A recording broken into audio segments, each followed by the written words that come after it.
I'm here with Denyse Ritchie from Thrass Australia, and we're just going to ask her some questions about the benefits of Thrass.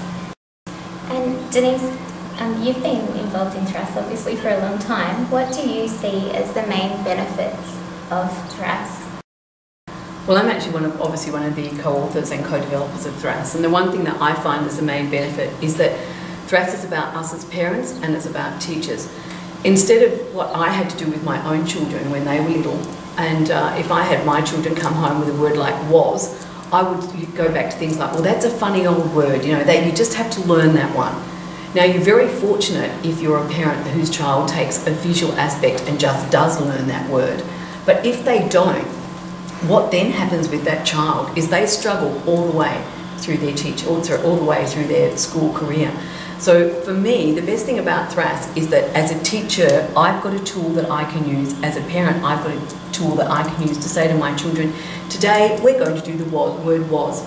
In was, we can hear the sounds w like in water, o like in swan, and z like in laser. How do we spell was? W-A-S. What sound can we hear in was? O. It's like in Lachlan's name. That's no different to me being, as a parent, being able to say, we're going to do the word cat, and in cat we can hear the sounds k, at, t. It's k like in cat, at like in and t like in tap.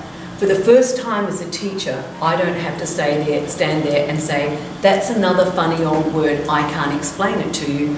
Using Thrass, it allows me as a teacher, as a parent, to have a tool that I can explain the spelling of any word at any time to my child.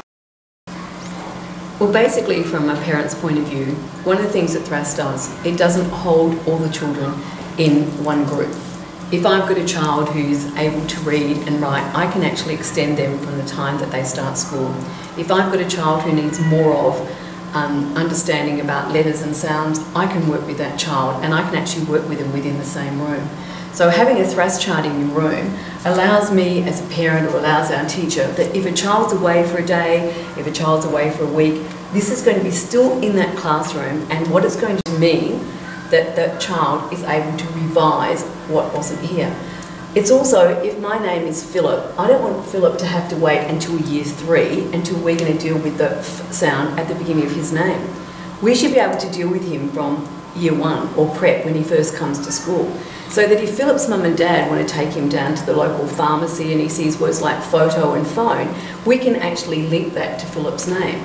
So instead of what happens now with a lot of early years teaching, where teachers teach you that P makes P like in panda and H makes P like in hand, Philip actually has to wait until he's about 8 or 9 until we deal with the PH making the sound F in his name. When really, where should we do it? We really should do it right from the beginning of that whole literacy process. Denyse, how widely across Australia or the world is Thrass used? Thrass is actually a worldwide program. It's used in, if I take countries like the UK, Canada, it's used in lots of countries like China, Singapore, Hong Kong, Malaysia, New Zealand. But taking Thrass in Australia alone, we've got lots and lots of schools in Australia who actually use Thrass. Lots of our independent schools, places like Abbotsleigh Girls' School, the Southport School, Canberra Grammar, the King's School, a lot of our very big independent schools use Thrass. And why they use it is because they actually have to give best practice to their students. Parents pay for those students to go to these particular schools, and they expect best practice. That once the school hears and knows what Thrass is about, actually thinks through the whole process and goes, well, why would we do this with these students when these parents are expecting these outcomes? We've actually got to have a program. It's not actually a program. It's a process, it's a way of teaching, so that we are able to extend those children so that they are able to reach their full potential at school. And that's what children are at school for, not to be held back, but to reach their full potential. At home, Denyse, when parents are wanting to support at home the education that children are getting at school using Thrass, what's the best way that they can do that? I always find the best thing that parents can do with children about language skills is actually talk to them about words. One of the things where actually children fail in language studies now is that lots of children actually don't understand the meanings of words. So we get lots of children who can read, and I use this word read, and I've seen lots of children who can pick up a book and they can read and read and read. but that doesn't mean they can understand. And they actually don't understand the words that are actually in that book. So for me, very good for parents to work with their children at home. One of the things that I like to see is they actually talk to them about meanings of words. Find other words, look up thesauruses and say, if I'm going to use this word, what's another word I can use instead of this word? So if we sort of have to do a word like task, some parents would never ever use a word like task with their children. A child might be able to read that word task, but they might not be able to know what it means. So therefore, anything that they're trying to comprehend, if it's got that word in it, they won't be able to comprehend. But if I, as a parent, can say, now what's the task mean? It's another word for job. What's another word can we use instead of task, and so forth. So for me, the building blocks of language is something that we do at school as teachers. That's our job. Our job as parents is to be able to extend on all that lovely language work and do lots and lots of lovely oral language work at home with our parents. And that's where I see where Thrass fits in.